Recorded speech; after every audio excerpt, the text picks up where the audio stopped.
Bienvenue à notre webinaire intitulé Vivre en équilibre, un programme novateur pertinent dans l'offre de services en prévention des chutes chez les aînés, présenté par Loop, la communauté engagée pour la prévention des chutes.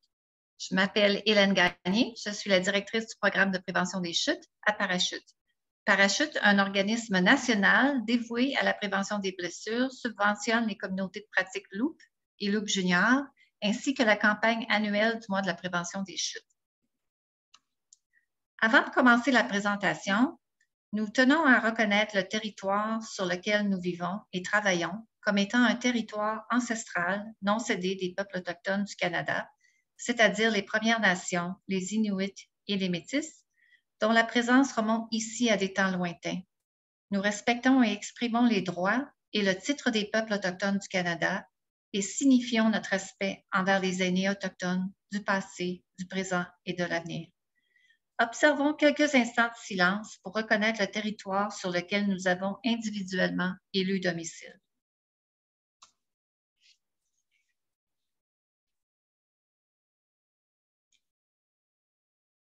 Avant de commencer le webinaire, j'aimerais vous faire part de quelques détails techniques. Comme vous pouvez le constater, nous utilisons la plateforme Zoom, soit la version anglaise. Je présume que vous êtes tous familiers avec cette plateforme. Toutefois, si ce n'est pas le cas et vous avez une question d'ordre technique durant la présentation, écrivez-la dans la boîte de clavardage Chat située au bas de votre écran. Ma collègue Michelle Duckman aura un œil sur cette boîte tout au long de la présentation et sera en mesure de vous répondre. Vous pouvez aussi transmettre vos questions sur le sujet du webinaire à la conférencière à l'aide de la boîte de questions en bas de votre écran qui est inscrit K&A. Toutes ces questions feront l'objet d'une période de questions à la fin du webinaire. Vous pourrez lire dans cette boîte seulement vos questions, pas celles posées par les autres participants. Le webinaire d'aujourd'hui est enregistré. D'ici quelques jours, ma collègue Michelle vous transmettra la présentation PowerPoint ainsi que le lien vers l'enregistrement sur YouTube. Vous pouvez également visionner les webinaires précédents en vous rendant sur Loop sous l'onglet « Webinaire archivé ». J'aimerais maintenant vous présenter la conférencière d'aujourd'hui, professeure Joanne Filiatro. Joanne Filiatro est professeure titulaire à l'École de réadaptation de l'Université de Montréal et chercheuse au Centre de recherche de l'Institut universitaire de gériatrie de Montréal.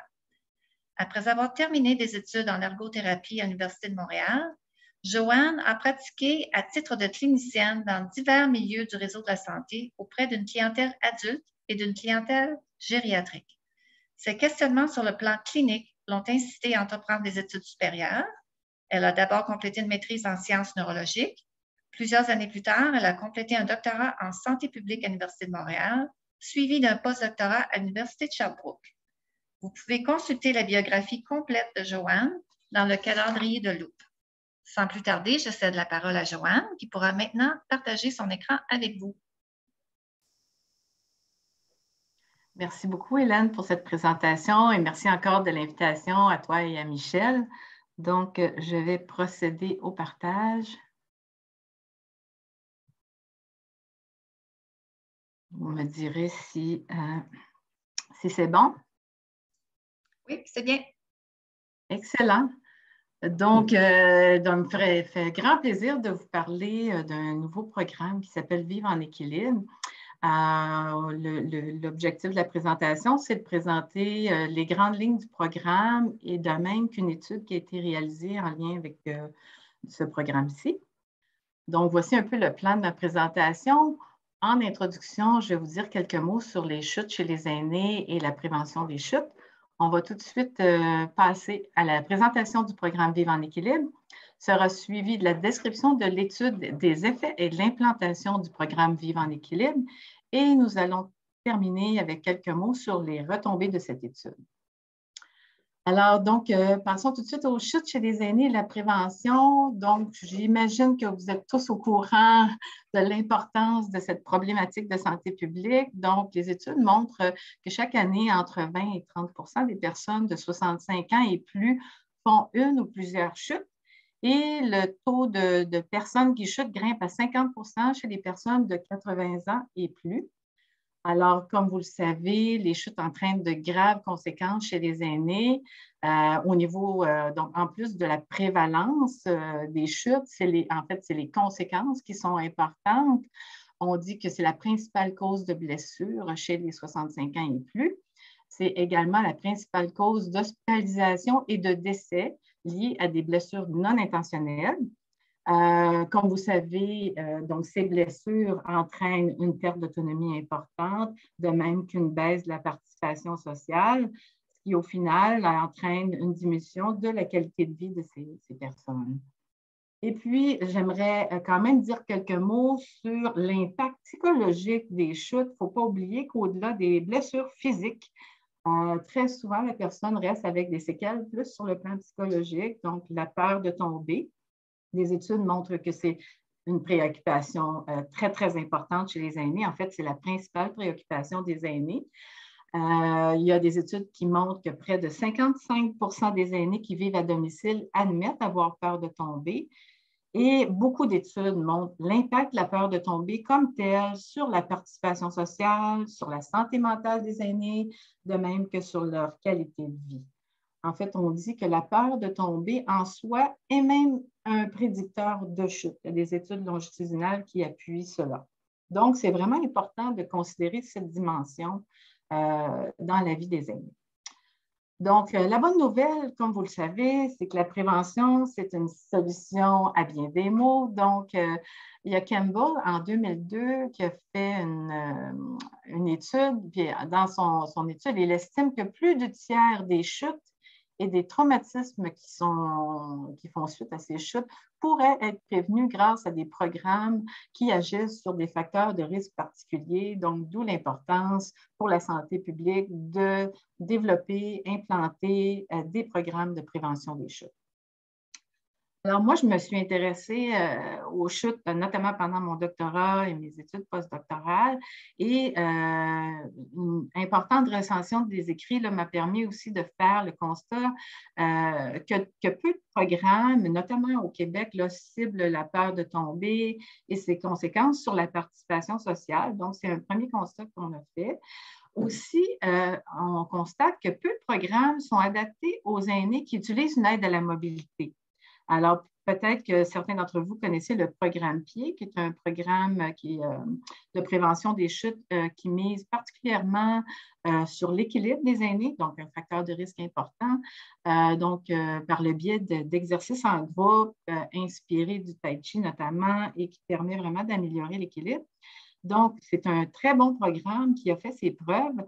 Toutefois, les aînés qui utilisent une marchette, un déambulateur ou même une canne ne sont pas admissibles à ce programme comme tel, puisque le programme exige quand même de faire beaucoup d'exercices du type se tenir sur une jambe, faire une marche en tandem. Donc, il y a différents exercices qui sont trop difficiles pour des aînés qui utilisent une aide à la mobilité, voire qui pourraient présenter des risques. Alors, donc, ce constat-là nous a amené aussi à réfléchir, c'est quoi l'offre de service pour les aînés qui utilisent une aide à la mobilité, les aînés qui vivent à domicile et qui aimeraient pouvoir bénéficier eux aussi de prévention des chutes. Et puis, le troisième constat, c'est que les ressources en matière de prévention des chutes sont plutôt limitées. Notamment dans le contexte de la pandémie, mais même avant la pandémie, il reste que l'offre de services, même s'il y a des groupes de prévention des chutes qui sont offerts dans la communauté, il reste que très souvent, il y a des listes d'attente, des petits groupes. Donc, il y a quand même des aînés qui n'ont pas de services. Alors, tout ça, ça nous a amené à réfléchir à un programme qui pourrait être intéressant pour combler ou compenser pour certaines de ces lacunes, d'où le développement du programme Vivre en équilibre, en fait, qui est aussi un programme de groupe, un peu comme le programme PIED. Mais c'est un programme, entre autres, qui cible la peur de tomber et ses conséquences sur la participation sociale des aînés, parce qu'on sait que cette peur-là peut entraîner une restriction d'activité, parfois même excessive, donc qui a pour conséquence de réduire la participation sociale des aînés et qui peut avoir aussi des impacts sur leur santé mentale, leur qualité de vie. Alors, donc, on voulait un programme qui tient compte de cet important facteur de risque, qui est offert aussi à des aînés qui utilisent une aide à la mobilité, pas juste ceux qui sont ambulants sans aide à la mobilité. Et enfin, on s'est dit, étant donné les ressources limitées en matière de prévention des chutes, pourquoi pas utiliser la force que représentent les aînés qui ont envie de s'engager dans leur communauté. Donc, on fait appel à une approche par les pairs. Donc, le programme, bien qu'il puisse être animé par des professionnels de la santé, des kinésiologues, des spécialistes d'activité physique, il peut aussi être animé par des pairs, des aînés qui ont reçu une formation pour devenir animateurs. Alors, je vous décris brièvement le programme Vivre en équilibre. En fait, il est né de ce constat, qu'on a vu les lacunes dans l'offre de services actuelle, mais il vient aussi d'une inspiration, en fait, une intervention qui est inspirante, qui a été développée aux États-Unis, qui s'appelle A Matter of Balance, qui est justement un programme qui cible la peur de tomber chez les aînés et ses conséquences. Donc, on s'est vraiment inspiré de ce programme-là, le programme qui a aussi été adapté dans les Pays-Bas, et qui a fait, en fait, les deux programmes, à la fois le programme original et l'adaptation néerlandaise, ont fait l'objet d'essais cliniques randomisés qui ont fait état de ces preuves. Donc, c'est vraiment un programme qui est appuyé par des évidences scientifiques. Ensuite, en 2006, il y a eu une équipe aux États-Unis, dans le Maine aussi, qui ont fait une version adaptée du programme A Matter of Balance qui puisse être animée par des bénévoles. Alors donc, nous avons fait une adaptation du programme A Matter of Balance. Puis vous allez voir en quoi notre programme diffère aussi du programme original. Donc, vous voyez ici à l'écran les étapes du développement du programme Vivre en équilibre. En fait, la démarche initiale a débuté en 2008. Alors, on a commencé par, premièrement, on a une licence pour adapter le programme, la version américaine de l'étude. Et puis, on a développé, excusez-moi, on a d'abord développé en 2008-2009 le programme, on l'a validé avec des experts du domaine de la prévention des chutes, mais également avec des aînés. On en a fait quelques mises à l'essai dans des résidences pour aînés.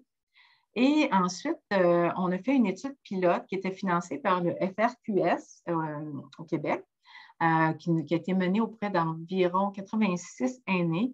Étude pilote qui a été réalisée à la fois dans des résidences pour aînés et des organismes communautaires. Et puis, qui a démontré la faisabilité du programme et puis les effets, les bienfaits. Alors, à la dernière étape, l'étape 4, on a fait une étude des effets et de l'implantation du programme, étude qui a été financée par le FRQSC, soit le Fonds de recherche du Québec, Société et Culture.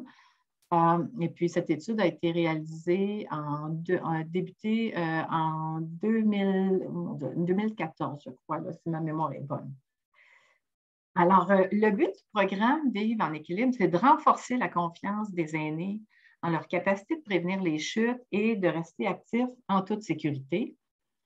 Le programme comprend 8 séances de 2 heures offertes là, dans le cadre de notre étude. Ces séances-là ont été offertes à raison de 2 séances par semaine. C'est un programme qui est offert en groupe à des groupes d'environ 8 à 12 participants. Il comprend, donc les séances comprennent des informations sur les risques de chute chez les aînés, mais surtout sur les stratégies pour les prévenir. Nous avons aussi intégré un module d'exercice dans le programme. Toutefois, étant donné que ce programme permet d'accueillir des aînés qui utilisent une aide à la mobilité, on a cru bon, puis en plus, d'autant plus que c'est un programme qui est animé par des pairs, on a fait un module d'exercice qui était sans risque. Donc, le module d'exercice, c'est simplement un programme général de mise en forme réalisé en position assise qui permet d'activer chaque partie du corps. Donc, on a intégré ça également. Le programme s'appuie sur des principes de restructuration cognitive, c'est-à-dire que sensibiliser les aînés aux méfaits des fausses croyances. C'est qu'on peut d'emblée penser que, bon, c'est normal de tomber avec le vieillissement, donc il y a des risques, il faut que je me limite dans mon quotidien. Ah, je ne peux pas faire telle chose parce que je me sens moins confiante. Alors, donc, c'est juste de sensibiliser à l'impact des fausses croyances, comme quoi ces fausses croyances peuvent avoir un impact négatif sur la participation sociale des aînés, mais aussi même peut contribuer accentuer le rythme de déclin physique et cognitif si la personne se restreint trop dans son quotidien. Donc, c'est lui aussi de lui montrer la réalité sous un jour plus réaliste, plus adapté, mais aussi de lui faire connaître les stratégies qui sont à sa disposition pour pouvoir faire ses activités en toute sécurité.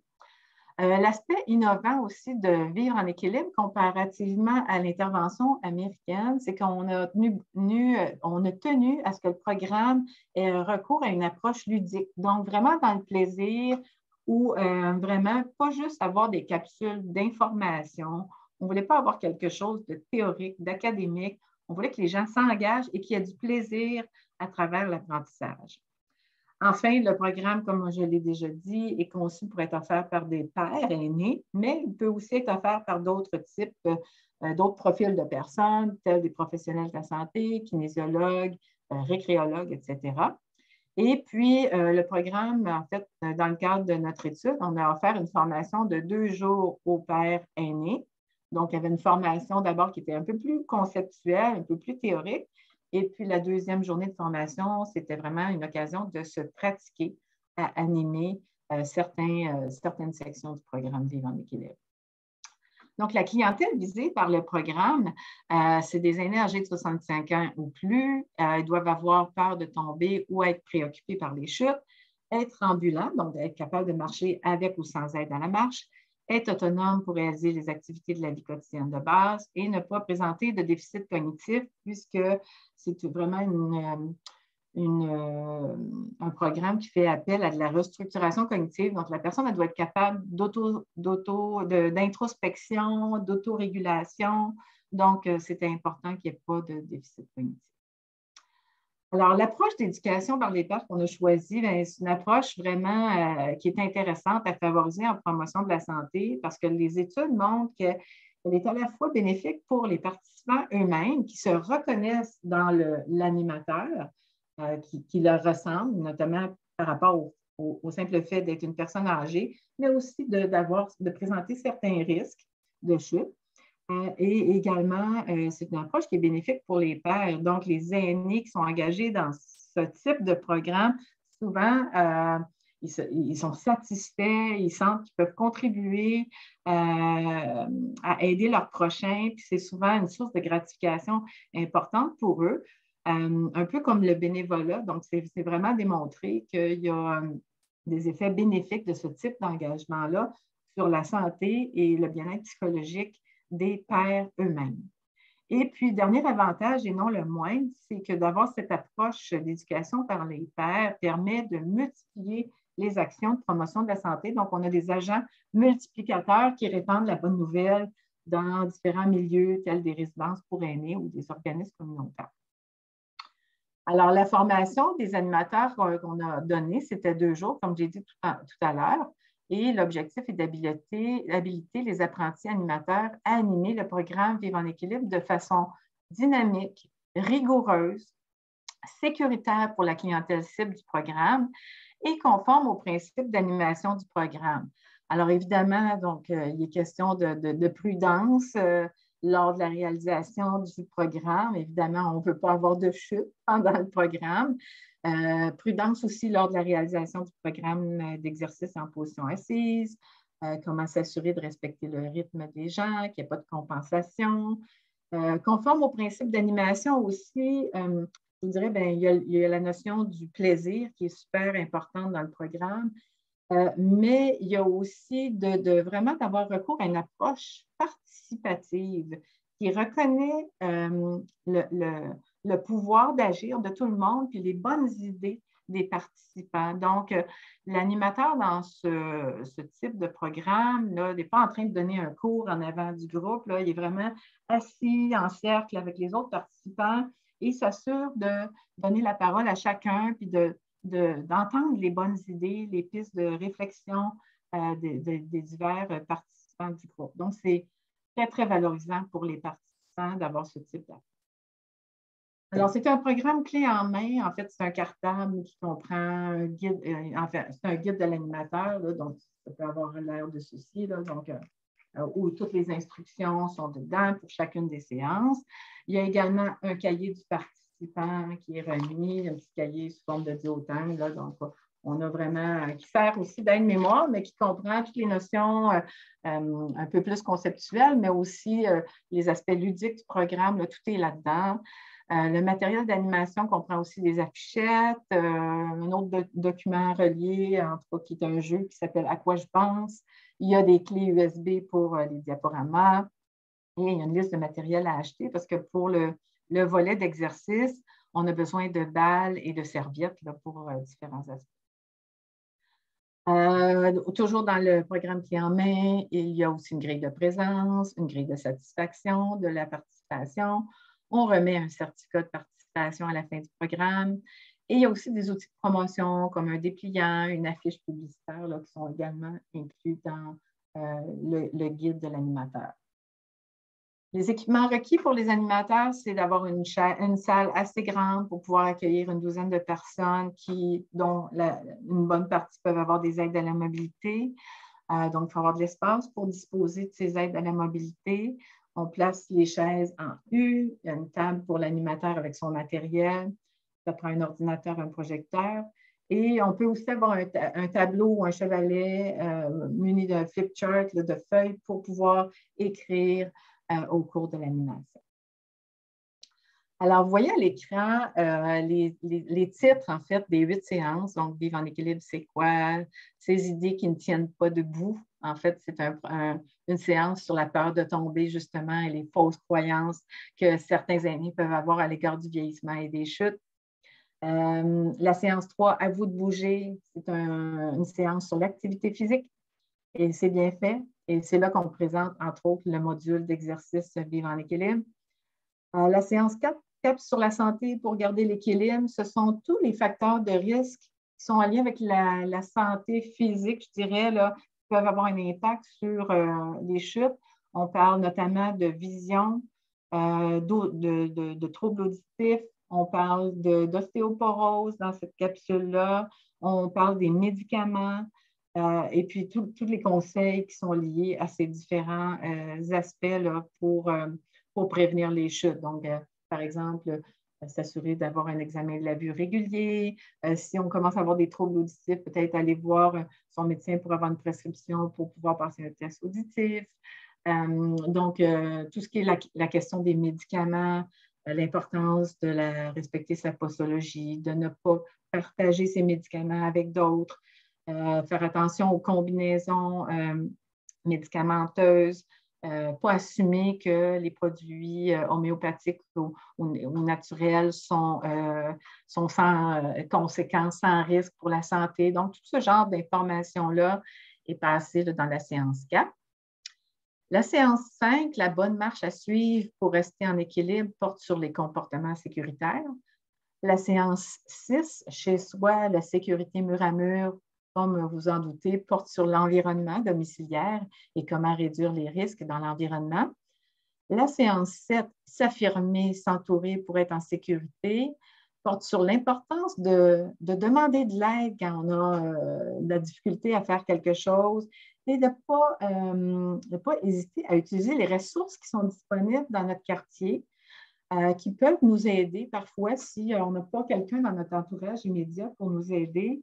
Notamment, on peut avoir recours au centre d'action bénévole qui offre des services d'accompagnement, notamment pour les courses ou pour aller voir le médecin, service des loisirs, tout ça. Donc, vraiment, c'est une occasion dans cette séance-là aussi de fournir un bottin de ressources aux personnes âgées, là, les ressources qui sont disponibles dans leur quartier, à la fois sur le plan social, sur le plan du soutien concret, instrumental, sur le plan aussi des programmes là, de la Régie d'assurance maladie du Québec pour pouvoir se procurer une aide à la mobilité, par exemple, etc. Donc, c'est vraiment une occasion de parler des différentes ressources disponibles.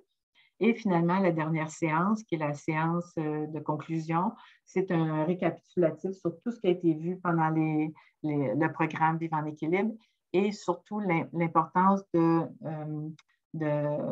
dire aux participants qu'il faut continuer. Ce n'est pas parce que le programme est terminé qu'on arrête tout. Il faut continuer à mettre en application ce qu'on a appris. C'est important de continuer à faire les exercices puis à voir ce qui existe comme autres ressources là, dans son quartier. Alors, ça donne un peu un aperçu général du programme. En fait, puis le programme a recours à différentes activités, différentes modalités, je dirais. Il y a des courtes présentations un peu plus théoriques, je dirais, mais il y a beaucoup de discussions, d'échanges entre les participants. Il y a des activités d'autoréflexion, des quiz personnels que les gens doivent compléter pendant le programme. Il y a des activités à caractère ludique du type, bon, quiz, je l'ai dit, jeux en groupe, des mises en situation. À un moment donné, il y a un mot fléché qui est à compléter sur les concepts appris, etc. Et puis, bien sûr, on a notre module d'exercice simple à réaliser en position assise. Et vous avez ici à l'écran, vous voyez la montgolfière qui est un peu la métaphore du programme avec les poids qui retiennent la montgolfière, qui sont la peur de tomber et la limitation d'activité qui peut parfois restreindre la personne dans sa participation sociale. Alors, l'objectif du programme Vivre en équilibre, c'est qu'à travers les différentes capsules, les différentes thématiques que vous voyez à l'écran, donc activité physique, santé, conditions physiques, bien réagir en cas de chute, alimentation saine, etc. Donc, vous voyez que l'objectif, c'est de couper un peu ces poids qui nous retiennent et qui empêchent la personne de participer socialement. Donc, la montgolfière, de prendre son envol. C'est un peu notre analogie là, tout au long du programme. Je vous donne quelques exemples très, très concrets, là, parce que des fois, parler d'un programme, ça peut être un peu abstrait si on n'a pas les deux mains dedans. Donc, je donne un exemple d'activité ludique qui est réalisée. Par exemple, on demande ici à la personne, vous voyez deux fleurs à l'écran, une petite et une grande.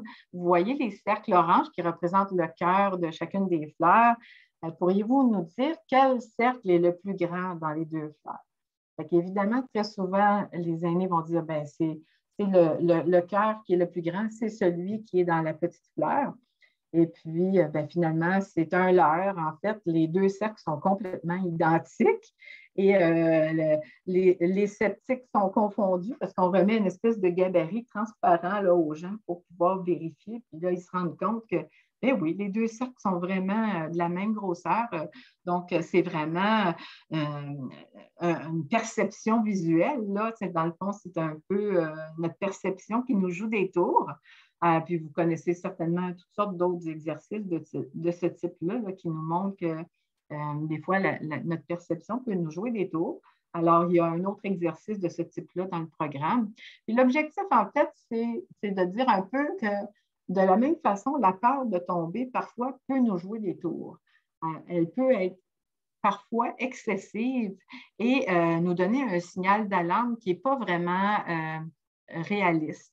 Donc, un peu comme les feux de circulation, la peur de tomber, c'est un signal pour notre sécurité. Hein? Donc, un feu rouge, ça nous dit, attention, il y a un danger, ne traverse pas la rue. Alors, mais parfois, pour certains aînés, cette peur-là prend des proportions vraiment trop importantes et n'est pas adaptée aux capacités de la personne. Donc, parfois, ils ont vraiment, il n'y a aucun risque, c'est vraiment un feu vert. Parfois, il y a un risque modéré, donc c'est un feu jaune, mais ce risque peut être modulé grâce à des adaptations comme les marchettes, notamment les aides à la mobilité, mais d'autres types de stratégies qui peuvent contribuer à limiter les risques de chute.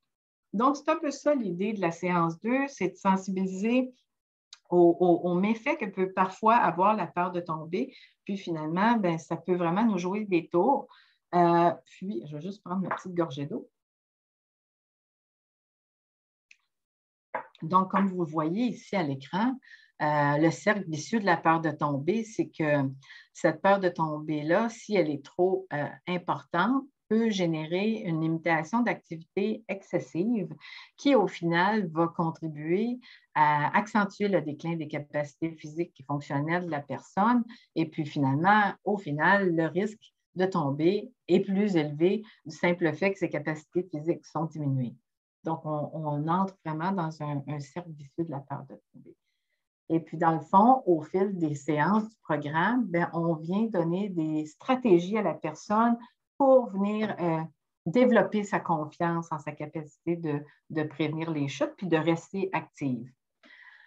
Sur cette diapo, vous voyez un exemple d'activité de la séance 3 qui porte sur l'activité physique. Donc, il y a différentes photos où on voit des témoignages de personnes qui rapportent un peu les effets de l'activité physique. Comme vous voyez ici, Rose qui dit « Grâce à la danse sociale, je me suis fait une nouvelle amie, un nouvel ami. » Et puis, il y a Louisette qui dit « Depuis que je pratique l'aquaforme, je constate que ma douleur liée à mon arthrite est beaucoup moins présente. » Donc, une des activités ludiques là, dans le programme, c'est qu'il y a différentes photos comme ça avec des témoignages. Puis, les participants doivent associer chacun des témoignages à une série de bienfaits là, qui sont énumérés dans leur cahier du participant. Donc, dans ce cas-ci, c'est une occasion de socialiser le fait de faire de l'activité physique. Ça peut être une occasion d'autogérer des maladies chroniques comme l'arthrite, mais il y a beaucoup d'autres bienfaits là, aussi qui sont présentés dans cette capsule. Dans la capsule, la séance 3 aussi, c'est une occasion de faire la démonstration du module d'exercice. Et ce module-là, ensuite, est réalisé à chacune des séances subséquentes. Et on invite aussi les personnes à pratiquer ces exercices à domicile parce qu'ils sont vraiment simples et sécuritaires. Donc, c'est 17 exercices qui sont réalisés en position assise et dont l'intensité est légère à modérée. Souvent, dans le cadre du programme, on va dire on y va avec 5 répétitions, mais on peut augmenter au fil des séances. Donc, c'est un programme qui peut être réalisé chez soi. Puis, il se veut flexible, c'est-à-dire il faut quand même être sensible là, à la réalité de chaque personne. Puis, s'il y a un mouvement qui peut créer de la douleur pour X raisons, une personne qui a une séquelle de tendinite à l'épaule, par exemple, bien, peut-être qu'il y a certains mouvements qu'on va lui dire, bien, évitez, là, parce qu'en fait, on ne veut pas accentuer des problèmes chez les personnes. Donc, il y a une certaine adaptabilité là, qui est possible dans le programme. Fait que je vous montre rapidement là, quelques exemples. Donc, vous avez des exercices pour la tête. On commence souvent comme ça, après avoir pris de bonnes respirations. Ensuite, il y a des mouvements de roulement des épaules, les mouvements du papillon. On essaie d'imager ça aussi autant que possible. Vous avez le mouvement du hurrah où on ouvre les bras et on revient, le mouvement du rameur, le mouvement du coussi-coussa, donc pronation, supination des avant-bras, le mouvement des poignets, des mouvements aussi pour renforcer la force de préhension, donc avec balle, prendre, relâcher, avec ou sans balle, la levée du genou, la marche militaire, le coup de pied, et puis, donc, rouler la balle aussi sous le pied pour stimuler la proprioception. Ça, c'est des exercices qui sont aussi présents dans le programme Vivre en équilibre.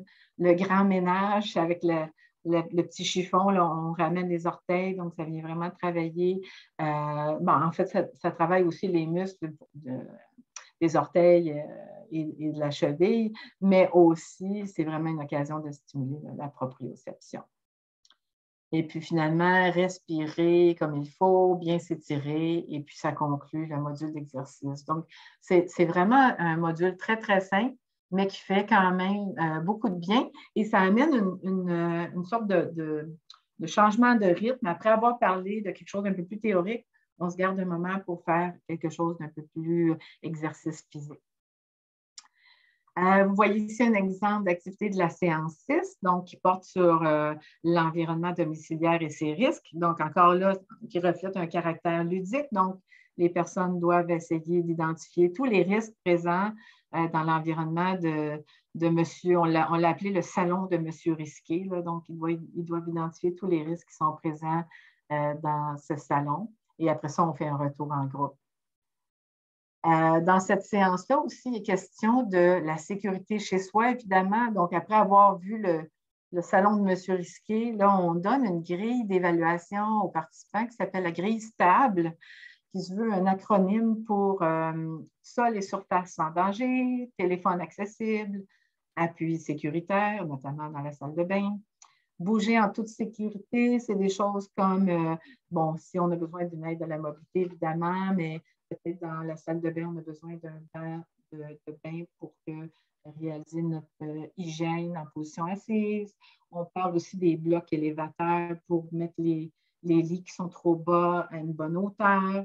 On parle de sièges de toilette surélevés. Donc, toutes les petites aides techniques, la pince à long manche qui peut aider parfois les personnes qui ont mal au dos, donc pour ramasser de petits objets au sol, etc. Le L, c'est pour une luminosité adéquate dans son domicile. Et E, c'est les risques, c'est un environnement extérieur sans risque, mais évidemment, il est question notamment de porter attention à la neige, à la glace, mais aussi aux obstacles, aux crevasses dans les trottoirs, etc.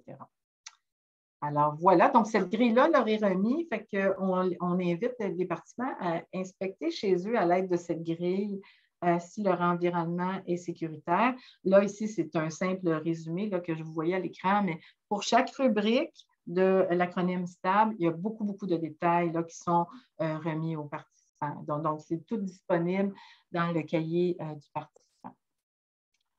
Alors, ça vous fait un tour, je dirais plutôt rapide de ce que contient le programme Vivre en équilibre, mais surtout l'esprit, je pense, le caractère ludique, le caractère participatif, l'approche d'animation par les pairs. Et puis, on a fait une étude pour voir, ce programme-là qui a été conçu quand même sur plusieurs années, là, on voulait voir s'il avait des effets bénéfiques. On voulait aussi s'intéresser à l'implantation de ce programme-là. Donc, l'objectif de notre étude, financée par le FRQSC, comme je l'ai dit tout à l'heure, visait à étudier les effets du programme lorsqu'il est offert par des pairs. On voulait aussi documenter l'implantation du programme et on voulait identifier les conditions optimales pour son implantation.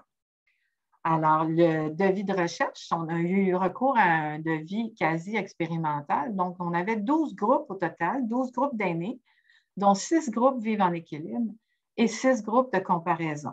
Donc, les groupes vivant en équilibre, donc évidemment, recevaient l'intervention, donc 8 séances à raison de 2 séances par semaine. Et puis, les groupes de comparaison se voyaient remettre une brochure sur la prévention des chutes, qu'on leur remettait, qu'ils devaient juste prendre connaissance. Et puis, par souci d'équité, au terme de l'étude de la collecte de données, les groupes de comparaison ont eu aussi la possibilité de s'inscrire à Vivre en équilibre, donc de pouvoir bénéficier aussi de l'intervention. Donc, ces groupes, nous avons recruté dans des résidences pour aînés dans 3 régions du Québec, soit Montréal, Sherbrooke et Trois-Rivières.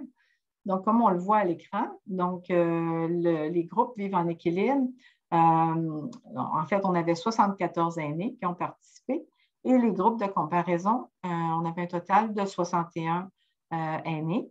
Et puis, on a fait 3 temps de mesure, donc T1, T2, T3. Donc, T1, c'est donc au début de l'étude, avant le programme. T2, à la fin du programme, soit 5 semaines plus tard, parce que je vous rappelle que c'est 2 séances par semaine, on a 8 séances, donc le programme est terminé en 4 semaines. Et puis, à T3, donc 6 mois après la fin de l'intervention, on a aussi évalué l'impact du programme. Donc, on a encore une fois comparé les différents groupes. Et puis, au-delà des effets, comme vous voyez à gauche, là, donc on a également, on s'est intéressé à documenter l'implantation dans les résidences dont les participants recevaient Vivre en équilibre. Donc, pour savoir notamment, est-ce que le programme était implanté tel qu'il avait été conçu? Est-ce que les gens étaient assidus? Est-ce qu'ils participaient bien? Est-ce qu'ils étaient satisfaits surtout aussi du programme? Alors, ce sont des informations aussi qu'on a colligées.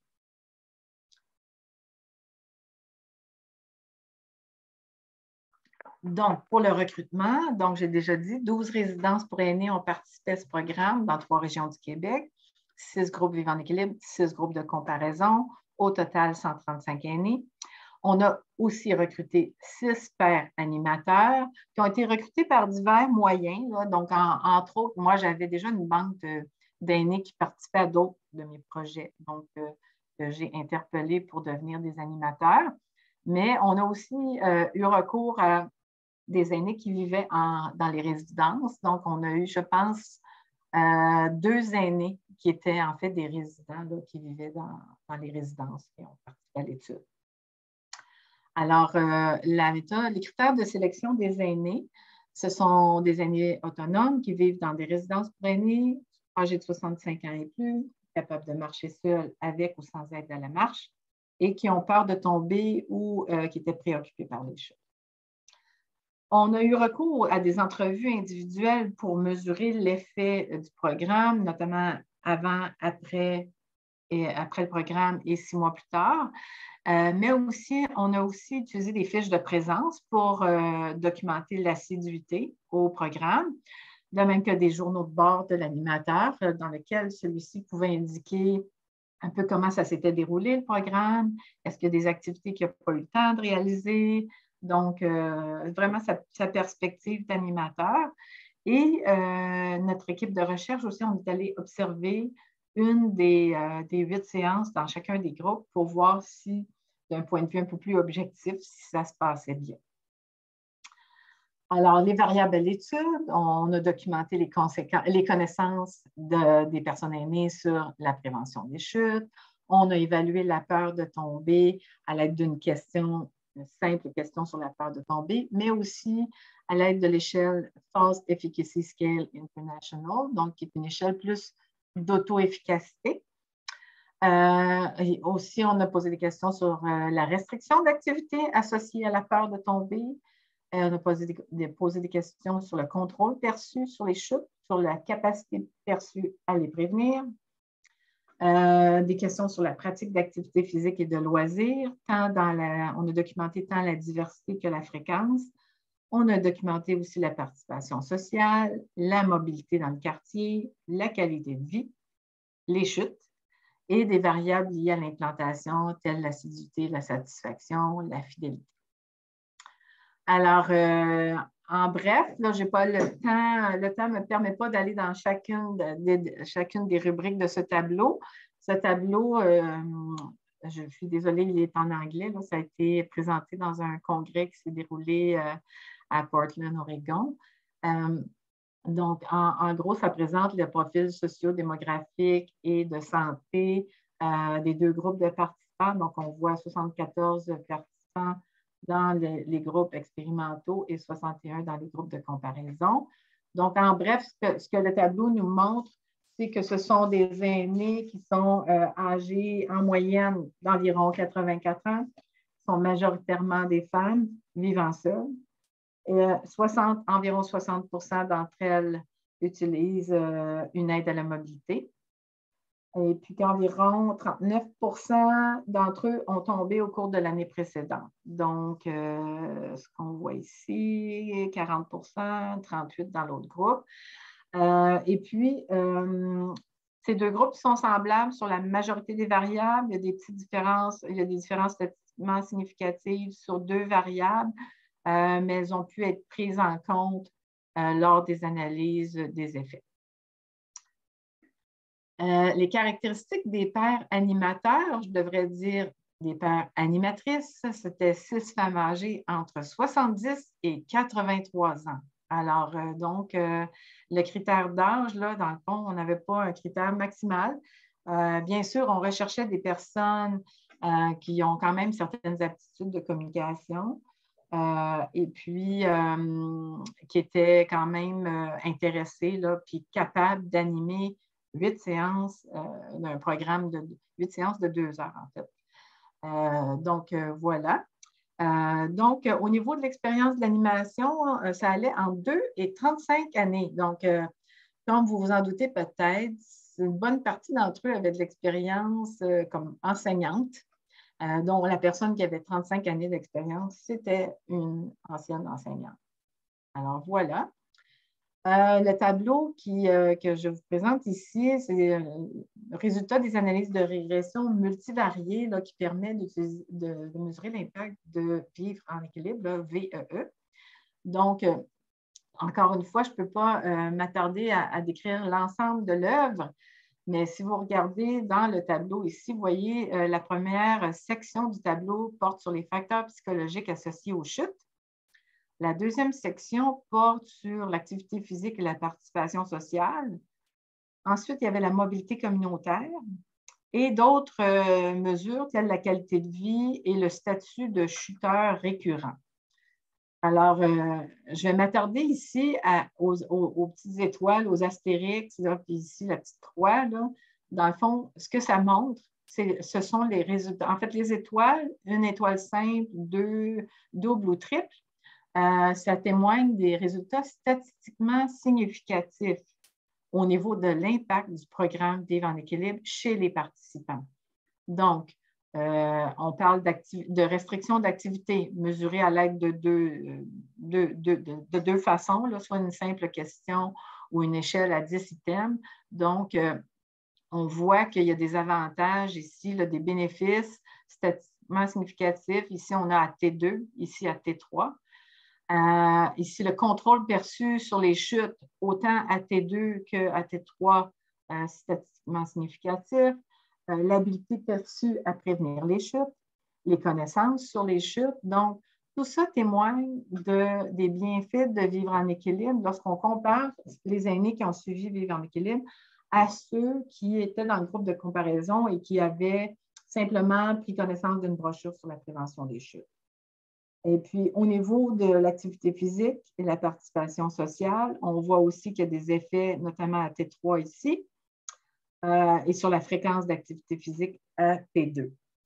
Et puis, au-delà de ça, bien, on a notre petite croix ici en haut qui montre, en fait, c'est une tendance favorable pour les aînés qui ont suivi Vivre en équilibre d'avoir une confiance accrue par rapport sur le plan psychologique. Donc, je dirais, ou une peur de tomber moindre, que ce soit à T2 ou à T3, après avoir suivi le programme.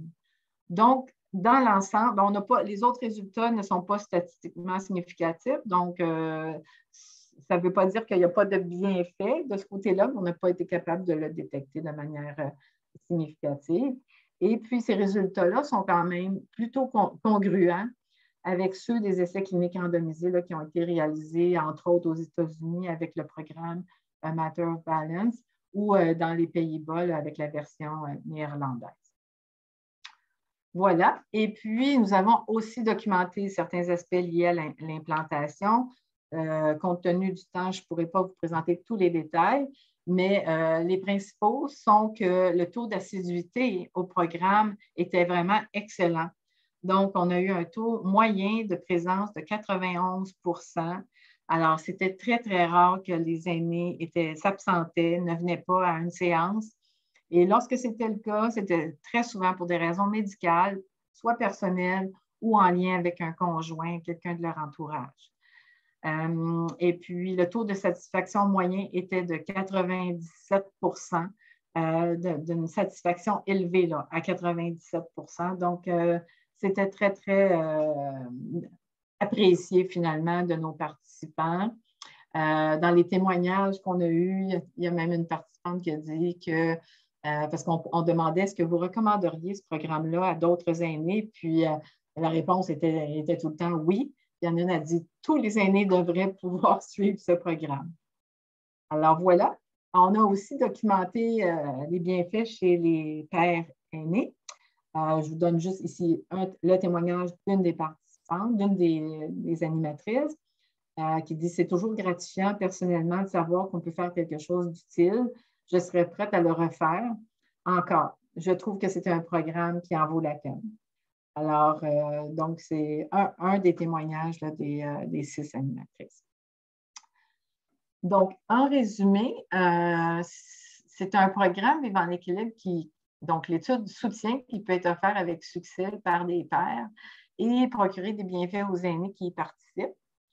L'approche d'animation qui est préconisée dans le programme est aussi bénéfique pour les pairs eux-mêmes et reconnaît la place importante que les aînés peuvent occuper dans leur communauté. Donc, ça contribue à l'empowerment, ça contribue à valoriser la place des aînés.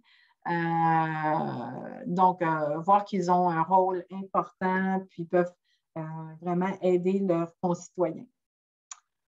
Les limites de l'étude doivent être quand même présentées Donc, l'étude s'est limitée à une implantation dans des résidences pour aînés. Donc, dans le cadre de cette étude-là, c'était 12 résidences pour aînés. Donc, il serait quand même intéressant de faire une étude d'implantation dans d'autres types de milieux, notamment des organismes pour aînés. Aussi, une limite, c'est qu'on a eu recours à des données auto-rapportées par les participants, donc par le biais d'entrevues, même si les intervieweurs, je n'ai pas mentionné que nos intervieweurs avaient reçu une formation là, pour pouvoir administrer les outils d'évaluation de manière très, très rigoureuse. Il reste que c'est une personne qui pose des questions à une personne âgée, puis la personne âgée donne sa réponse. Fait que c'est sûr qu'on ne peut pas minimiser ou nier le risque de biais de désirabilité sociale. Là, il faut quand même l'admettre. Dans les pistes de recherche intéressantes pour le futur, ça serait bien d'étudier les effets de l'implantation du programme dans d'autres types de milieux, étudier les effets à long terme, genre 1 an plus tard, est-ce qu'il y a encore des effets qui perdurent? Il serait aussi intéressant d'évaluer si une variation dans l'intensité de l'offre peut produire les mêmes effets, dans le sens où nous, on a testé l'intervention lorsqu'elle est offerte à raison de 2 séances par semaine. Il serait quand même intéressant de voir si on l'offre à raison d'1 fois par semaine. Est-ce qu'on a quand même les mêmes effets ou en tout cas des effets similaires? Les retombées de cette étude, en fait, on considère que le programme Vivre en équilibre, c'est un programme complémentaire dans l'offre de services en prévention des chutes. Donc, vous avez ici une version adaptée du continuum de prévention des chutes que peut-être certains d'entre vous connaissez, là, qui a été fait par la Direction de santé publique de Montréal, là, si je ne me trompe pas, ou peut-être c'est peut-être plutôt le ministère de la Santé et des Services sociaux. Donc, vous voyez que les chutes, la prévention des chutes, on peut voir ça dans un continuum. Donc, c'est important d'en faire auprès des aînés qui ont des blessures, qui ont chuté, qui ont eu des incapacités et des blessures, mais on peut aussi intervenir en amont. Et puis, comme un peu le programme PIED, là, donc via des interventions multifactorielles non personnalisées. Vivre en équilibre s'adresse aussi un peu à un profil semblable, sauf qu'il inclut aussi les aînés qui utilisent une aide à la marche, alors que le programme PIED, on ne peut pas, de par la nature des exercices qui sont demandés lors du programme. Alors voilà, donc on pense que c'est une intervention intéressante. Et puis d'ailleurs, elle est recommandée dans le guide de prévention du déconditionnement des aînés là, qui a été produit par le ministère de la Santé et des Services sociaux là, pendant le contexte de la pandémie. Donc, Vivre en équilibre figure parmi les stratégies recommandées pour prévenir les problèmes de déconditionnement. Une autre retombée de l'étude, c'est que dans le cadre d'une présentation des résultats d'une étude, à un moment donné, il y a un ergothérapeute qui m'a approché et m'a dit Joanne, j'aimerais ça pouvoir, si c'est possible, de l'offrir en centre de jour, ce programme-là. Alors, j'ai dit, on va en faire un essai. Donc, on a fait une première étude vraiment pilote là, avec une administration là, dans son centre de jour. Et puis, la réponse a été très, très positive, mais comme vous en doutez peut-être, des séances de 2 heures, ce n'est pas possible là, avec cette clientèle-là et dans l'offre de soins des centres de jour. Donc, ce qu'on a fait, c'est qu'on a fait une version adaptée de Vivre en équilibre pour les centres de jour. Donc, cette version adaptée comporte 16 séances d'1 heure au lieu de 8 séances de 2 heures. Et on a aussi fait une étude quasi expérimentale avec 4 centres de jour là, qui ont participé à cette étude. Donc, on avait 45 aînés. Encore là, on avait 2 groupes de comparaison, 2 groupes expérimentaux. Et puis, cette étude-là a démontré aussi des effets positifs là, pour réduire la peur de tomber chez les aînés qui ont participé au programme Vivre en équilibre. Donc, on pense que c'est encore là une offre de plus là, qui peut être intégrée là, au continuum de services en prévention des chutes. Alors voilà, dans mon diaporama, j'ai inclus 2 publications qui sont accessibles en ligne là, dans la revue Pluriage. Donc, pour ceux qui ont envie d'avoir un petit peu plus d'informations, vous pourrez aller lire cet article. Le premier qui porte sur le programme comme tel et le deuxième qui a été publié avec mon étudiante doctorale, là, Agathe Lortioz, qui a droit, qui porte sur l'implantation du programme Vivre en équilibre comme tel. Alors, je mets mes coordonnées, je reste disponible pour, si vous avez, après ma présentation, si vous avez envie d'en savoir plus ou envie de savoir comment y accéder. Donc, ça me fera plaisir là, de vous expliquer ce qui est possible de faire. Évidemment, c'est sûr que dans la suite des choses, je reçois beaucoup de demandes là, des CIS et des CIUS pour pouvoir avoir accès au programme Vivre en équilibre. Alors là, on s'aligne plus pour faire une formule où on donne une formation à des répondants en prévention des chutes, donc un peu la formule train the trainer. Là. Donc, on forme les répondants qui, eux, formeront les futurs animateurs du programme Vivre en équilibre. Ça fait vraiment une approche encore un petit peu comme pyramidale, si je peux dire, là. Donc qui permet aux aînés là, de pouvoir bénéficier de ce programme-là. Alors voilà, donc je vous remercie de votre intérêt pour cette présentation et je demeure disponible là, pour répondre à des questions. Merci, Joanne. C'était une présentation vraiment complète et intéressante qui suscite beaucoup d'intérêt et de questions. Merci. Alors, à cet effet-là, ce que j'aimerais dire, c'est qu'on a à peu près une dizaine de questions. Vous pouvez les ajouter. Évidemment, on va manquer un petit peu de temps pour répondre aux questions. Par contre, ce qu'on va faire, c'est qu'on va s'assurer que Joanne soit en mesure de répondre, du moins par écrit, et on ajoutera les réponses à ces questions-là on va les partager avec l'enregistrement ainsi qu'avec les diapos. Alors, n'hésitez pas à ajouter. Avant qu'on passe à une ou deux questions, j'aimerais juste dire que quand vous allez fermer, quand vous allez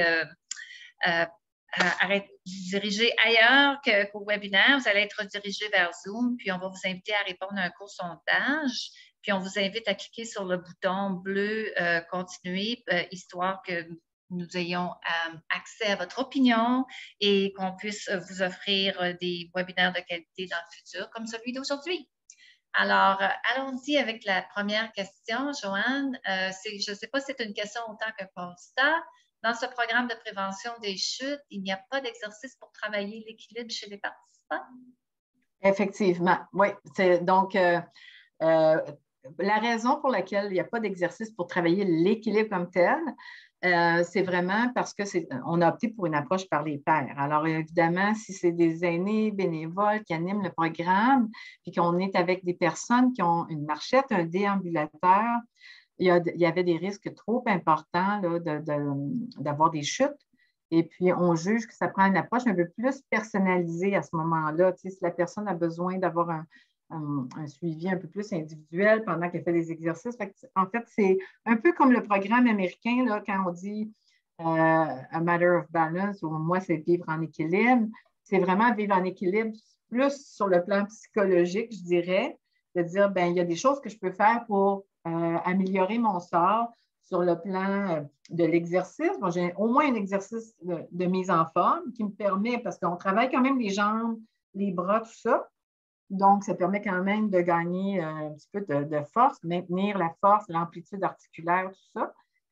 Mais c'est aussi l'équilibre dans le sens de me permettre de participer socialement à ma communauté, donc notamment en ayant un environnement qui est sécuritaire, en ayant du contrôle aussi par rapport à je ne l'ai pas vraiment dit, là, mais on montre aux gens aussi comment se relever suite à une chute. Donc, ça aussi, c'est une façon de dire, bien, au moins, si je tombe, je sais quoi faire. Mais aussi tous les facteurs là, comme la question des ressources, le bottin de ressources dans ma communauté qui peut venir compenser des difficultés ou qui peut me permettre justement d'avoir accès à un physio ou un ergothérapeute du CLSC pour avoir des recommandations en matière d'aide technique, pour avoir accès au centre d'action bénévole. Parce que des fois, c'est que les aînés ne connaissent pas nécessairement toutes les ressources dans leur environnement. Et puis, il y a toute la question des facteurs un peu plus intrinsèques. Là, j'ai parlé des troubles visuels, des troubles auditifs. la question de la gestion de sa médication. Mais il y a aussi, je n'ai pas mentionné, mais il y a aussi la gestion des fuites urinaires, qui est un facteur de risque de chute aussi. Donc, on leur donne des ressources pour gagner du contrôle aussi sur les fuites urinaires, parce qu'il existe des programmes pour ça aussi. Donc, on parle aussi des chutes de pression, l'hypotension orthostatique, comment faire en sorte qu'on n'a pas de chute de pression. Donc, c'est tous des petits moyens au quotidien là, pour réduire les risques de chute. Merci, Joanne. Malheureusement, on manque de temps. Peut-être une petite question vite, vite. Est-ce que le programme est disponible en anglais? Malheureusement, non, pas pour l'instant. Ça nous demanderait d'avoir des sous. Donc, on réfléchit dans mon équipe à faire des demandes de fonds pour pouvoir mobiliser davantage ce programme, cette mobilisation des connaissances puis diffuser le programme. Alors, pour l'instant, il n'est disponible qu'en français. OK. Merci beaucoup, Joanne. Puis, comme je disais plus tôt, on va s'assurer que les questions qui n'ont pas été répondues sont envoyées à Joanne et que Joanne ait la chance d'y répondre et nous allons partager les réponses. Alors, je voudrais remercier d'abord Joanne et tout le monde qui ont participé aujourd'hui et puis ceux qui ont posé des questions également. Alors, je vous souhaite passer une excellente journée et à bientôt. Merci beaucoup. Ça me fait grand plaisir. Alors, bonjour à tous et puis bon été. Merci, vous aussi.